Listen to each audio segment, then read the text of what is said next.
भगवान की कथाएं अनंत होती। तो सुनो, जब भगवान राम प्रकट भये और विवाह करने जब जनकपुर गए, तो जनकपुर में सखियों ने देखा राम को। सीता माँ की सखियों ने, सहेलियों ने राम को देखा। वाह, कितने सुंदर हैं, क्या कभी ये हमारे पति होंगे? अच्छा, राम को देखकर भला कौन ना चाहेगा कि ये मेरे पति बन जाए? जैसे मीरा ने पति भाव से चुना, भाव से माना, ऐसे ही भगवान को देखकर जनकपुर की सखियों ने कहा, क्या राम कभी मेरे पति बनेंगे? तो राम ने आशीर्वाद दिया कि देखो, तुम्हारे मन में इच्छा है, मैं पूरी करूंगा, पर इस जन्म में नहीं। तुम्हारी मन की कामनाएं पूरी करने के लिए मैं अगले जन्म में कृष्ण बनकर आऊंगा और तुम सबसे विवाह करके तुम्हें पत्नी बनाऊंगा। इसलिए राम की एक पत्नी हुई, पर कृष्ण की बहुत पत्नियां हुई। क्यों? क्योंकि उन नारियों ने भगवान को पति रूप में चाहा। तो भगवान का तो धर्म है कि आप जो चाहो वो देना पड़ता। आप मीरा ने पति रूप में चाहा, तो भगवान को पति बनकर मीरा की इच्छा पूरी करना भगवान का धर्म है या नहीं? बोलो। मीरा ने कृष्ण को पति रूप में भजा, तो मीरा गलत थी कि सही थी? जोर से। तो जनकपुर की सखियों ने राम को पति रूप में देखा, तो वो सखियां सही थी कि गलत थी? तो अब राम को पति बनकर मिलना चाहिए कि नहीं मिलना चाहिए? बोलो।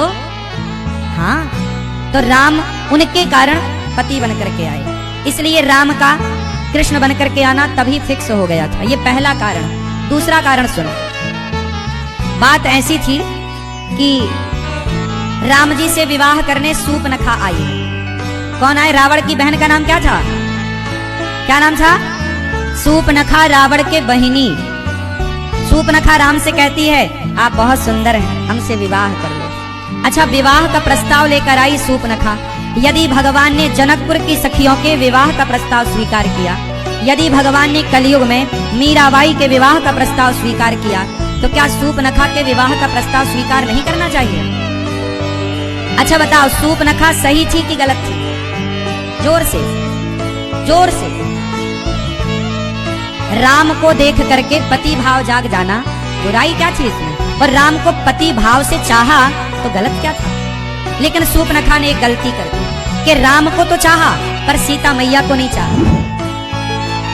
रावण ने भी एक गलती कर दी कि सीता मैया को तो चाहा पर राम को नहीं चाहा। जैसे रावण ने सीता मैया को चुराया, ऐसे ही राम को चुरा के भी ले गया होता तो रावण की जय जयकार होती। इसलिए हमारे सनातन में युगल उपासना है। कभी सीता की अकेला सीता कोई नहीं जपता और अकेला राम राम कोई नहीं जपता। सीता राम सीता, इसलिए हम लोग युगल उपासना करते हैं। कौन सी उपासना? इसलिए हमारे मंदिरों में अकेले राम नहीं होते, सीता के संग राम होते। अकेला कोई भी शंकर जी का मंदिर नहीं होगा, वहां पार्वती जरूर होंगे। कोई भी मंदिर राधा के बिना ना होगा। कन्हैया का मंदिर कोई अकेला है जहाँ राधा ना हो? हाँ, मेरी माँ, हम सनातनी युगल उपासना करते हैं। कौन सी उपासना? युगल मतलब दोनों, लक्ष्मी नारायण, सीता राम, गौरी शंकर, राधा। अब सुनो आगे।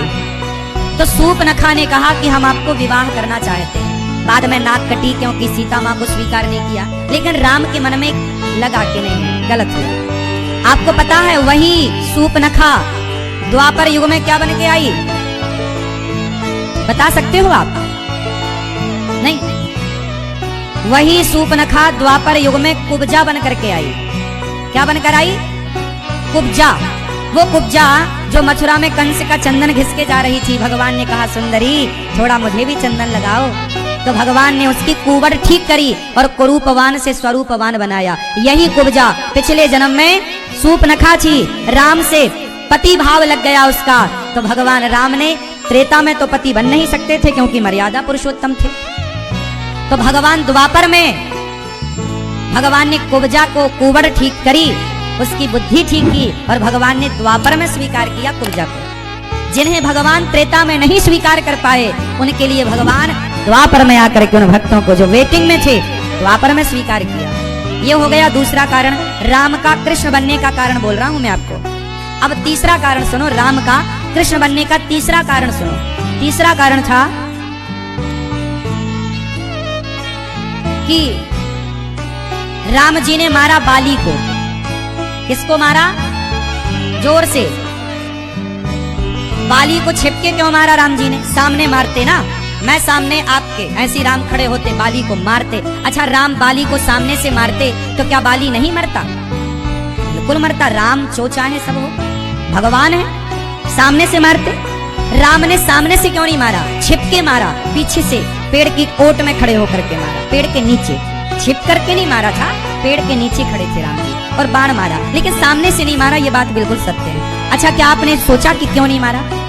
आओ, इसके कुछ कारण हैं, वो कारण मैं आप तक पहुंचाऊं। सावधान हो ना सुनने के लिए?